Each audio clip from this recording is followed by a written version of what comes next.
Hey guys, तो स्वागत है आपका एक और नए ब्लॉग में। तो आज हम जाने वाले हैं, एक कवि सम्मेलन है। रात को सर का मैसेज आया था ग्रुप में, मतलब कि कल सुबह 11 बजे एक जगह जाना है और उसमें लिखा था कवि संगम, ऐसा कुछ लिखा था। नगरा कवि संगम लिखा था। हाँ, कवि संगम था, लेकिन वो सम्मेलन वही एक ही। हाँ, एक ही चीज़ है। वहाँ जाने के बाद पता चलेगा कि क्या प्रोग्राम है। तो अभी हम वेट कर रहे हैं सर का। सर अभी आने वाले हैं, फिर निकलेंगे हम लोग। गाइस फाइनली सर आ चुके हैं, अब हम निकलेंगे जहाँ पे होने वाला है प्रोग्राम। तो देखिए, इसी बाइक से हम तीनों लोग निकलेंगे इस परी से, तो हम बीच में बैठेंगे। और आज जो है कवियों का जी सर मॉल में जा रहे हैं हम लोग। कवि सम्मेलन है, उसमें इनवाइट किया गया। सम्मेलन है वही इनवाइट किया गया नक्षत्र को कवि सम्मेलन में।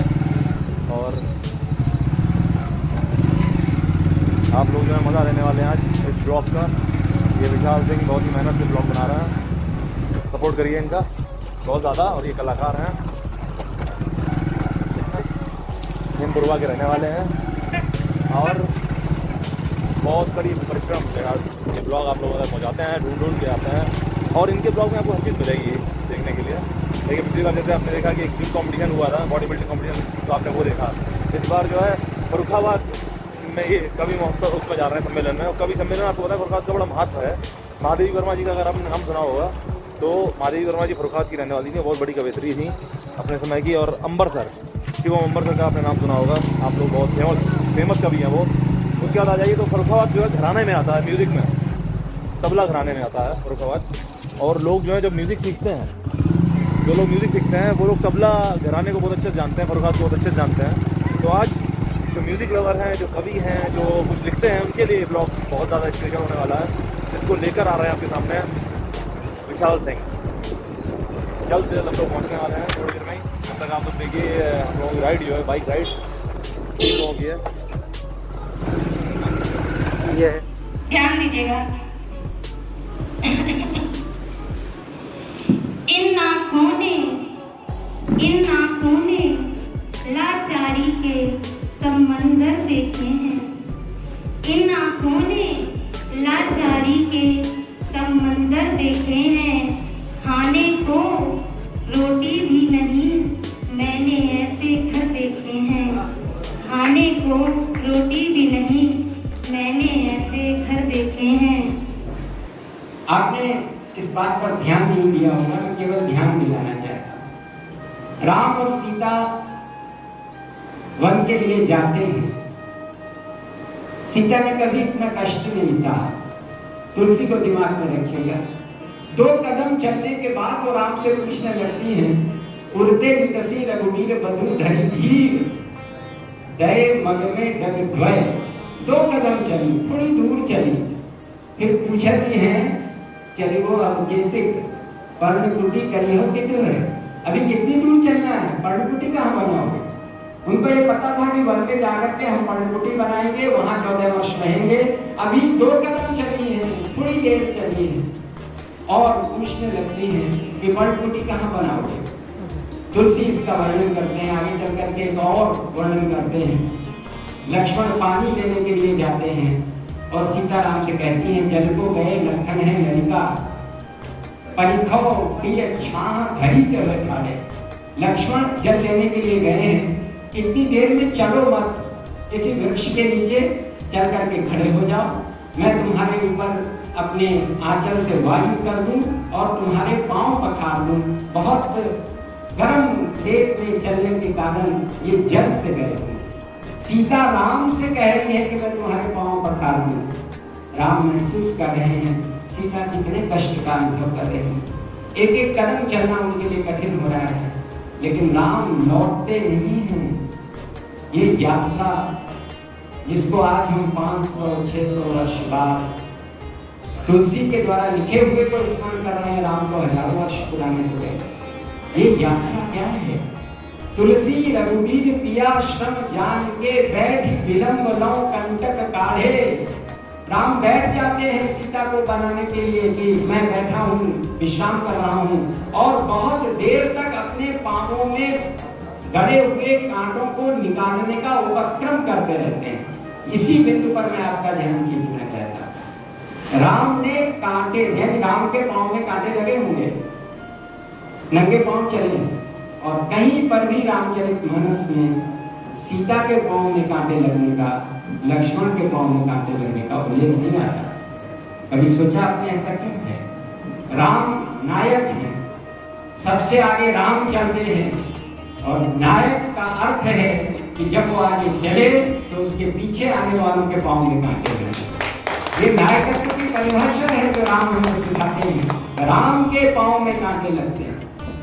राम सीता को सुख देने के लिए पांव के कांटे निकालने के लिए बैठते हैं और देर तक कांटे निकालने लगते हैं। लेकिन जरा ध्यान दीजिएगा, राम के पांव से कांटे निकलते हैं। ये देर तक क्यों कांटे निकालते हैं?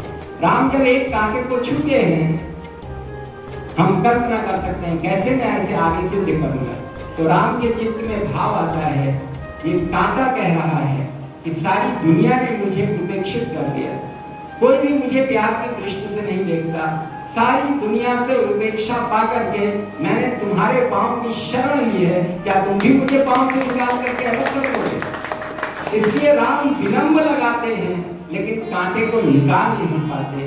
वे कांटे चुभे रहते हैं राम के पांव में। और जिस वक्त श्री राम का राज्य अभिषेक होता है, तुलसी रामचरितमानस आज मेरे मित्र ब्रजकिशोर जी ने कहा, उसकी 2-4 पंक्तियां आप पढ़ा करिए तो वहां पर स्पष्ट वर्णन आता है।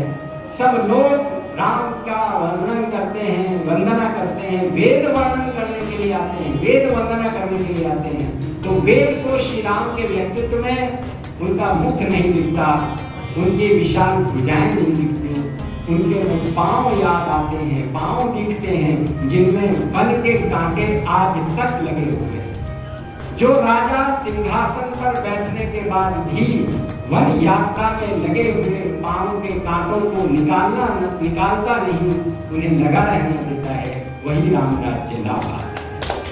ये बात दिमाग में रख करके जब भी आप श्री राम का स्मरण करें तो उनके उन पांव का स्मरण जरूर करें जो सीता के द्वारा लालित हैं, जो सीता के द्वारा दबाए गए हैं, लेकिन जिनमें दंडक वन के कांटे चुके हुए हैं।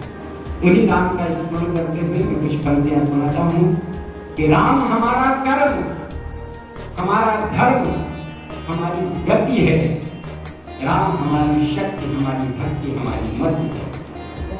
राम हमारा कर्म, हमारा धर्म, हमारी गति है, राम हमारी शक्ति, हमारी भक्ति, हमारी मति है। बिना राम के आदर्शों का चरमोत्कर्ष कहाँ है? और बिना राम के इस भारत में भारतवर्ष कहाँ है? बिना राम के आदर्शों का चरमोत्कर्ष कहाँ है? बिना राम के इस भारत में भारतवर्ष कहाँ है? कुछ छंद लिखे थे, उनमें से एक छंद की 4 पंक्तियां अंतिम सुनिएगा। राम को खोजने की कोशिश हो रही, कहां कहां खोजा गया उनको, जगह जगह। उस पूरे छंद की अंतिम 4 पंक्तियां पढ़ता हूं। कहां राजकीय भोग, कहां चंद झूठे वेद, दीनबंधु बैठ गए शबरी के पक्ष में। कहां राजकीय भोग, कहां चंद झूठे वेद, दीनबंधु बैठ गए शबरी के पक्ष में। और राजभवनों के कक्ष कक्ष में तराशा गया, राजा रामचंद्र मिले मारुति के वक्ष में। राजभवनों के कक्ष कक्ष में तराशा गया, राजा रामचंद्र मिले मारुति के वक्ष में। मारुति के वक्ष में अपना स्थान रखने वाले उस राम को प्रणाम करता हूँ। और आज हिंदू को बहुत सी शुभकामनाएं देते हुए, नई पीढ़ी को बहुत सी शुभकामनाएं देते हुए, इन पंक्तियों के साथ अपनी बात को विराम देना चाहता हूँ। आप सबके सामने ऐसी परिस्थितियां आई हैं, मेरे सामने आई हैं, आपके सामने भी आएंगी, आई हैं और आएंगी। ध्यान रखिएगा। खड़ी हैं राह को रोके हुए दुर्धर्ष चट्टानें, चाहे वो मंच की राह हो, चाहे वो जीवन में फिल्म के क्षेत्र में सफलता की राह हो, चाहे कोई भी हो। खड़ी है राह को रोके हुए दुर्धर्ष चट्टानें, बढ़ाती जा रही है बेकली को बेसुरी ताने। यहाँ किरदार की कीमत नहीं, पद की महत्ता है। यहाँ किरदार की कीमत नहीं, पद की महत्ता है। सियासी ख्वाहिशों की सियासी साजिशों की ख्वाहिशों में सिर्फ सत्ता है, सियासी साजिशों की ख्वाहिशों में सिर्फ सत्ता है। अंतिम पंक्तियां, कहीं उन्माद हंसता है, जिन्होंने सफलता प्राप्त कर ली है वो सोचते हैं हम दूसरे को सफलता प्राप्त नहीं करने देंगे। कहीं उम्मीद रोती है, कहीं पर वो जो साधना का क्रम है उसे चोट लगती है, उसे ऐसा लगता है कि क्या ऐसा ही रह जाएगा सारा जीवन। लेकिन मैं कहता हूँ कहीं उन्माद हंसता है, कहीं उम्मीद रोती है, यहीं से, हाँ यहीं से जिंदगी प्रारंभ हो। बड़ा सुकून मिला पीपल की छांव में, बड़ा सुकून मिला पीपल की छांव में, जब थक हार कर पहुंचे अपने गांव में। बड़ा सुकून मिला पीपल की छांव में, पीपल मैंने इसलिए लिया क्योंकि पीपल पे काम मिल जाते हैं तो थोड़ा बहुत मिल जाता है, लेकिन इसलिए बड़ा सुकून मिला पीपल की छांव में, जब थक हार कर पहुंचे अपने गांव में। शहर की ठोकरों ने तो बहुत चोटें दी, यहाँ दर्द का पता इंतजार पाँव में, यहाँ दर्द का पता इंतजार पाँव में। 4 लाइनें से औड़ा को जोड़ता हूँ कि जब दर्द मिला है तो दुआ भी मिलेगी, जब दर्द मिला है तो दुआ भी मिलेगी, किसी न किसी से दवा भी मिलेगी। कब तक बदौलत होगा हमें मरने की, जब सांसें हैं तो कहीं से हवा भी मिलेगी।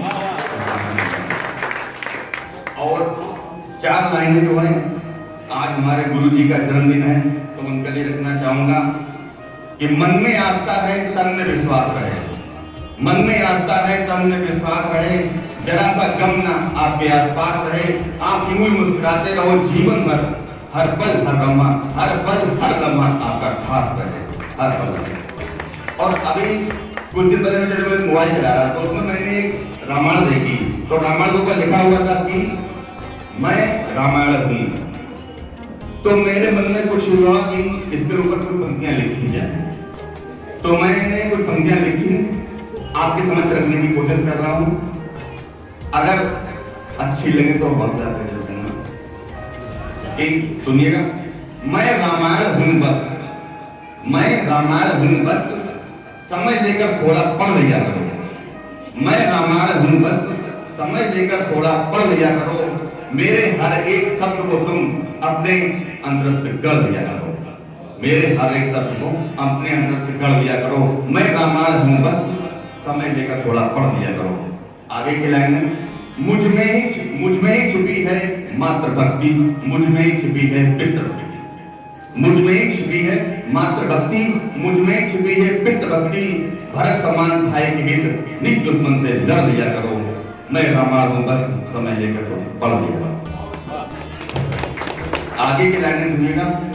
संयम रथ माटी के पुतले, संयम रथ माटी के पुतले, आज सबसे पर्चे करवाऊंगी। संयम रथ माटी के पुतले, आज सबसे पर्चे करवाऊंगी।